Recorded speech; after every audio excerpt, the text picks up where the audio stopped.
Welcome to the Infernal Brotherhood of the Scruffy Looking Nerf Herders. This is a live streaming Star Wars video podcast by Star Wars fans for Star Wars fans. And today we're going to be continuing our episodic review of Star Wars Ahsoka with Part 2, Toil and Trouble. Boil. Yes. All right. What were your initial thoughts of this episode? This was a lot better. Yeah.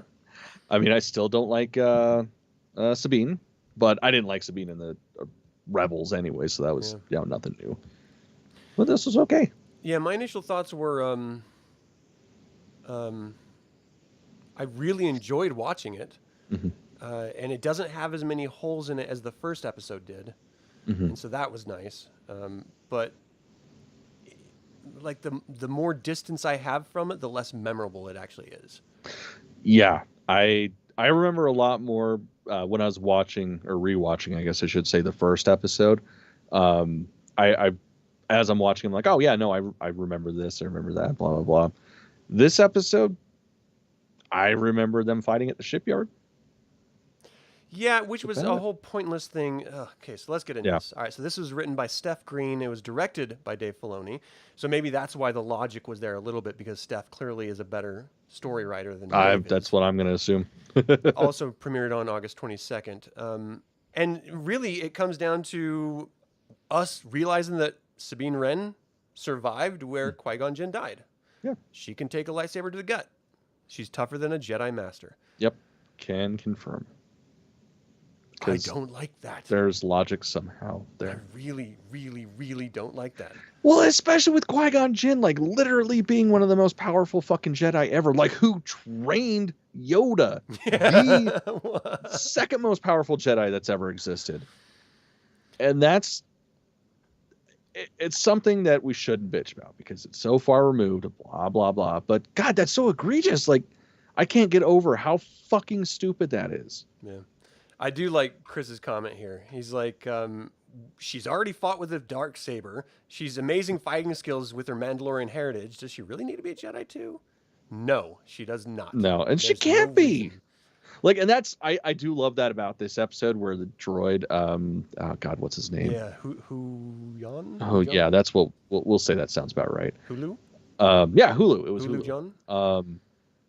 Like it's just like, yeah, man, I've known a lot of Jedis, and you're at the bottom tier. You fucking suck. But hey, at least you got a lightsaber. I see you altered it. Yeah. And it's like that was really funny. That was pretty great. I like that a lot. But okay, so here's the crazy part. So she's laid up in the hospital for like the most of this entire episode, if not all of the episode. Actually, now I'm thinking about it. Yeah, I would say the vast majority of it. Yeah, and so Ahsoka comes to her, and Hera's there in her hologram form, and she's like, "So you had the map, you took it when I told you not to take it. You opened the map. Do you remember anything? No. Did you take a backup? It was destroyed." Okay, well, I'm going to go check out your house just to make sure you don't have a thumb drive sitting in a panty drawer. Right. Well, and then she gets there, and the apartment that we watched get fucking destroyed top to bottom, the lights are on, there's flashing lights on other things, and it's like, did somebody come by and fix up her place while she was out? And there's still a droid there. Why? Yeah. They got the map. What is the purpose of that droid being there? It's just hanging out. And I'll tell you why, so that they can find out where the droid was made. Not who commissioned the droid, who's in command of the droid, what his last orders were, where he's, anything like that, just where he was made. They're looking for a VIN number. Yeah, which is just, it's so fucking stupid. I mean, I understand the idea of why he was still there, because, maybe she's not dead, she comes home, HK droid. But why? Like they don't need her. I don't fucking know. And literally, like the Dark Jedi watched her die, so it's not like they were like, "Ooh, she might pull through," because no one else pulls through. So why would Sabine? Right. Plus, it doesn't matter. They got the fucking map. Yeah, the whole point, and they don't know where they're going with the map, so they're scot free. Literally, they're fine. I don't know. So the whole droid being there is just a contrivance so that they can go find the shipyard and find out why the shipyard's being ransacked, and that there is some greater sort of plot. But they already knew there was a greater plot because they were after the fucking map. Right. Not to mention, the Empire just barely fucking fell. Yeah. Like, obviously, there's still going to be some pockets of resistance, like any other fucking government. Yeah. Yeah. It's just fucking such a ridiculous setup. But again, we've seen this in Mandalorian already. So I guess we have to see it here. So she finds the VIN number and she's like, that traces back to Corellia. That's strange. Why Corellia?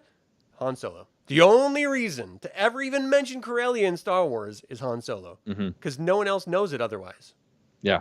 Like, unless you played video games or the role-playing game, it means nothing except it's the home of Han Solo. All right, so they go... And it's not even the Corellia we all know and love. Yeah, from it is video a very games and different shit. Douchebags. Fuck them, man. Yeah. Fucking Thrawn eating all our cookies. All right, so that's gonna be a running joke. I'm gonna carry that one. That needs I'm to be make a T-shirt. Yeah, hell's yes. So they go, of course, to the shipyard, and the dude's like, "I don't have loyalty to anyone but the highest bidder." Okay, so why are you working here? Oh, clearly I'm not infiltrating. I'm definitely not an Imperial spy at all. Everyone is staring at them, like. This is obviously an Imperial operation. Like, can they be signaling it more than they actually are right now? The whole time, I'm just like, no one's working, first of all. And, like, everyone's just standing around harumphing Ahsoka as they fucking fly by on their speeder. And the guy's just like, oh, shit, they're going to totally know that we're all imp spies. And then it was like at the very end, and the droid is like, you do not have permission to learn about where this droid came from or went. The dude was just like jumping the gun for the Empire, like for no reason. Yeah, that was just, dude, fucking chill your shit. Like, you could have got away with it. Totally. You just would have sat there and pushed a button. No one would have fucking been the wiser, and you probably would have lived. Dumbass Imperials. Yeah. No cookies for you. Straight the fuck up. So, they got grounded as fuck. Yeah. So all they find out is that hyperdrives are being stolen. And so they just happen to be there at the exact same time that one of said hyperdrives is being stolen. Why you need more than one hyperdrive for one ship? I don't know. Maybe, like, I don't know. Like, it doesn't make any sense to me. Well, I mean, they're kind of building it up. So, all right, that's something that I understand and is a part of Star Wars lore, like legends. So essentially the hyperdrive ring that we see at the end, that's something that was a part of Outbound Flight, which was the Legends version of going to the other, the neighboring galaxy. Okay. So that is something that has actually happened in Star Wars lore before, so it's not that stupid. Yeah. Okay. I mean, the setup's stupid, but it is something we've seen. So, I don't mind the ship existing. I was just wondering why there's more than one hyperdrive. If you have one, that transports you through space-time. Like, why do you need two? Yeah, but it's like taking an extra gas can with you. It's you don't really want to stop. So we need road snacks. We need a road hyperdrive. It's just, I don't want to have to go to a junkyard. That's why you have a spare tire in your car, right? Okay, I buy it now. So, like, just seeing that. But they still don't know where it is. They just have a tracker that will supposedly lead them to it, assuming they can track through hyperspace if it leaves ahead of time. And that shit was so fucking stupid. Because there's not hyperspace tracking yet. Yeah, not even in new Disney canon is there. That was a thing. Well, way there later. Is. Not at this time period, though. It's like after the new war happens. Yeah. Which is like 14 years in the future. Yeah. Or some shit. That whole shit with Hera and Chopper chasing it down to get a tracker on, that was so fucking dumb. The whole reason for that scene was just to show Chopper. Yeah. That was it. Just to be like, hey guys, remember him? He's cute. He's fun. You like him. And it's like, yeah, of course we like him. He's a fucking droid. Like, they're the stars of the show. We don't need to see him. Let's get some story. Yeah. I mean, I don't... Like, in my heart of hearts, I don't mind seeing them chase it down and then plant the tracker. That doesn't really bother me. It's just the whole thing is so contrived that's the part that bothers me. Yeah. It's just so coincidental that they happen to be there at the exact right moment to then It's not like they, you could track it some other ways, like check different hyperspace buoys and, get signatures of a particular drive. Like you could create some fiction in order to figure it out instead of just happening to be there at the exact right time. Right. But anyway, whatever, it doesn't really matter. Well, and the other thing is too, it's like this episode is so light on story, and so is the last one. They could have just combined the two, and it been one episode. Yeah, cut some of that slow time, just a little bit in every scene, and you would have had enough to fill out the entire second episode in the first. So ultimately, they're on their way off of the planet, and that's where Ahsoka is attacked by Merrick, I think his name is. Yeah, Merrick. I don't know who Merrick is, he's an Inquisitor, but I don't know who he is as a character yet. I think he's still secret. I swear to God, if it turns out to be Galen Merrick, I'm gonna be so fucking pissed. Like that is Starkiller. Oh. That would be that makes just sense, actually. Stupid as fuck. Nah, I think that's what they're doing, because Dave Filoni did mention he would like to use Starkiller at some point, and Sam Witwer's voice is attributed in the credits. Though Merrick said nothing, I wonder if that's exactly what they're doing. It's not him in the suit. It's someone who played the Mandalorian actor, but... Yeah, that'd be fucking stupid. I'd be so disappointed. I'm going to put money down saying that's exactly what they're doing. It probably is. Yeah. It probably is, and that's fucking disappointing. Again, no new ideas. It's all stealing from Legends now. Well, it's like, that's fine. That is totally fine if you steal from Legends, but stay true to the character. Yeah. And if he's a fucking lame-ass Inquisitor, that doesn't make any sense. He was never a Jedi to begin with. Yeah. Ever. That's really about it. Chris likes seeing Chopper, and that's why we're going to have to kill him. No, I'm just kidding. You love when he curses people under his breath. Yeah. I mean, the droids are always great. They're always fun. Droids are awesome. I'm trying to think of like anything else that really happened. We got a flash over to Skull, Hati, and Morgan, and she gets the map and puts it on this massive thing. Every single commercial that showed that, I thought it was in the World Between Worlds, the time travel thing that set up in Rebels, but it's not. It's just a map, a giant map. Of course. Like why would it be that thing no one wants to see again? That actually is the reason why Ahsoka even exists. Right. Like the coolest fucking part about that character. Yeah. No one would ever want to see that or have it explained at all, or how did she get out of the war or the World Between Worlds?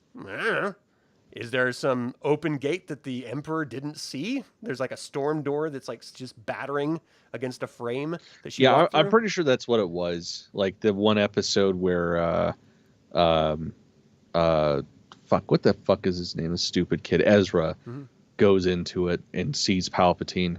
He forgot to lock it behind him. Damn it! Pretty sure that's what it was. Yeah, it happens to the best of us. Yeah, I wanted to like that scene a lot more than I did because it looked pretty, but it was so fucking dumb. It's like, oh, cool, you're gonna set this ball right here, and then there's all these points, and then there's a really tall pillar with a notch through it. I almost wonder if you point a straight line that way, that's where you're supposed to go. Well, we better hook up this map to find out. The whole setup is very, very strange to me because it shows from where they are and it goes to a planet, and then from the planet it goes directly out to the galaxy. But that's ignoring the fact that galaxies move. They don't stay in the same spot. So let's say this is an ancient map. The galaxy would no longer be there. Nope. The galaxy itself turns because there's a supermassive black hole, massive intense gravity, pulling everything in a spiral. That's why it's a spiral fucking galaxy. Everything is revolving around it. And all these galaxies are all moving through space as space continually expands away from each other. So it's not like they're like right next to each other the whole time in perfect alignment. That doesn't make any sense at all. It drives me nuts because not even it, let's just say that it always lines up with that planet. Well, that planet's not going to be in that spot in the galaxy at every single time because it's in a solar system spinning around the galaxy. So it's continuously in flux. There's never one point in anything in space where it's stationary.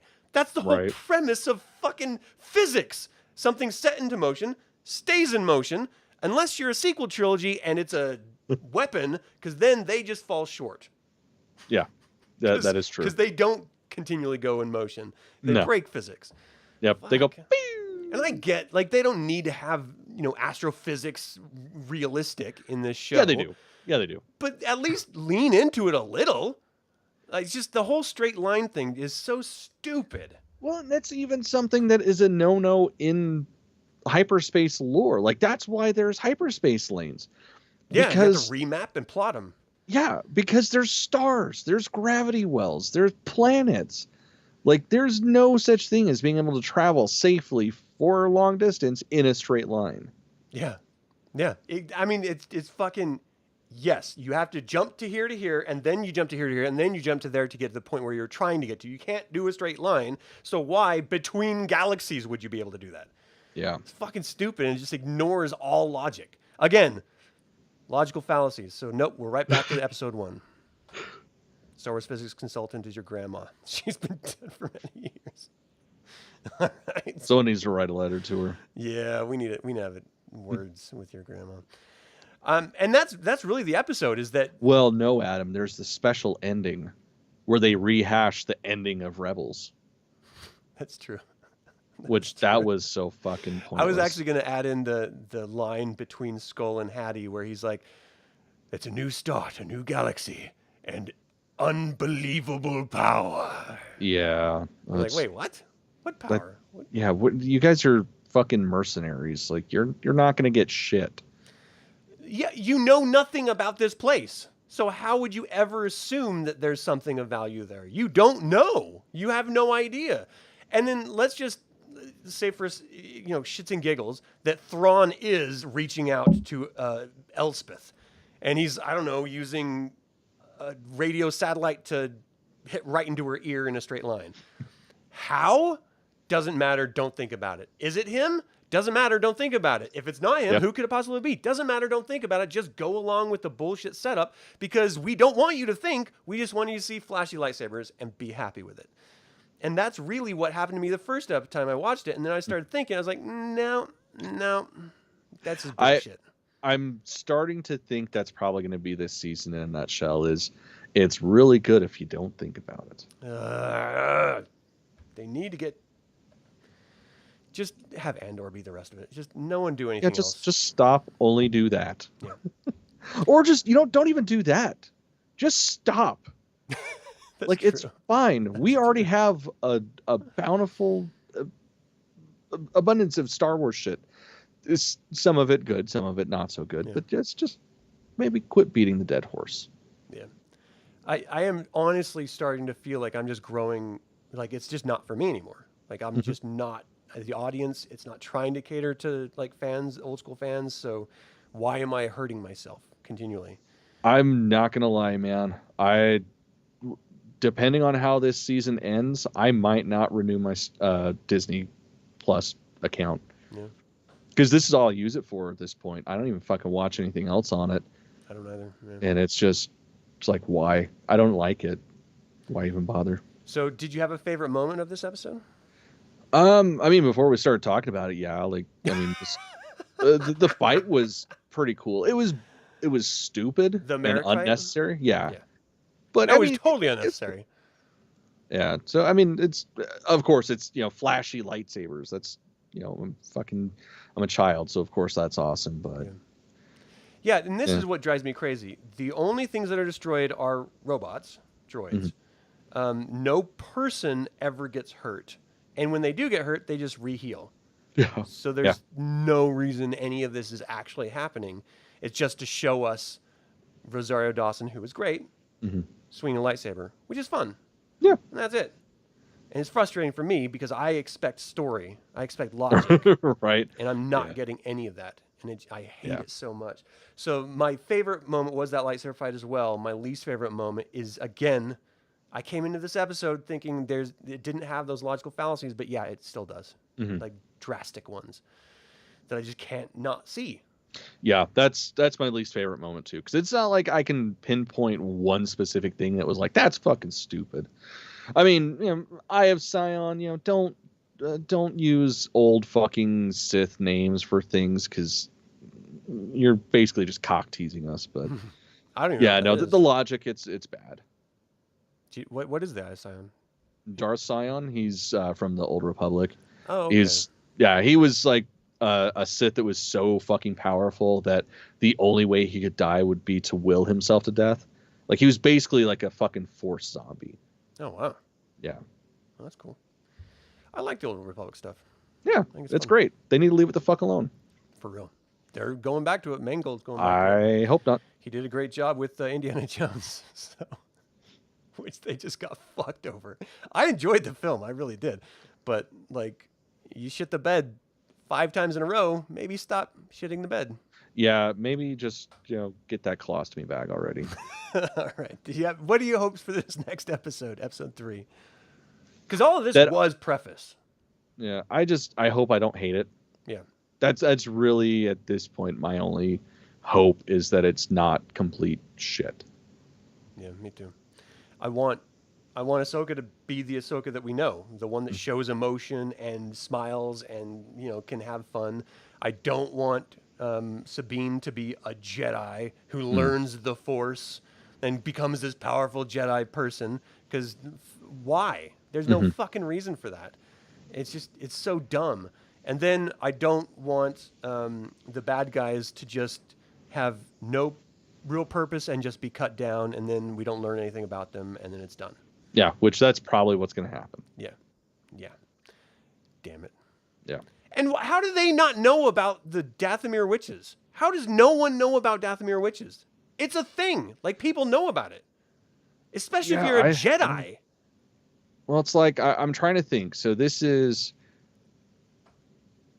Yeah, actually, fuck. This is right after the first one. So they should know, because they're extinct, but they're not that far out of memory. So yeah, that's fucking weird.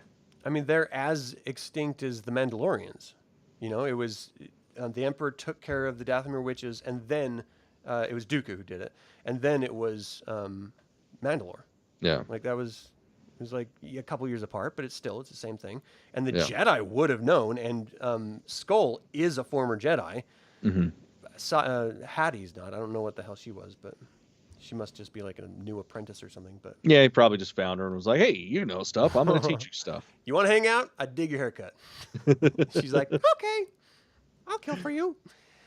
All right. Well, anything else with this episode? Now that we tore them both apart?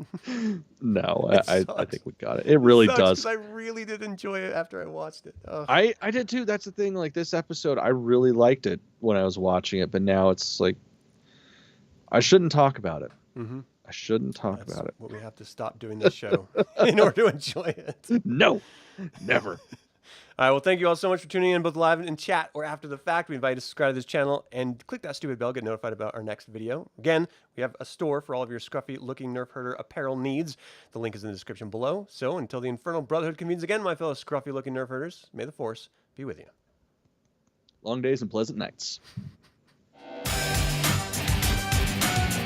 I gotta throw something out there, because this shit fucking sucks. I'll go with a solid story arc in life, or franchise, I don't know.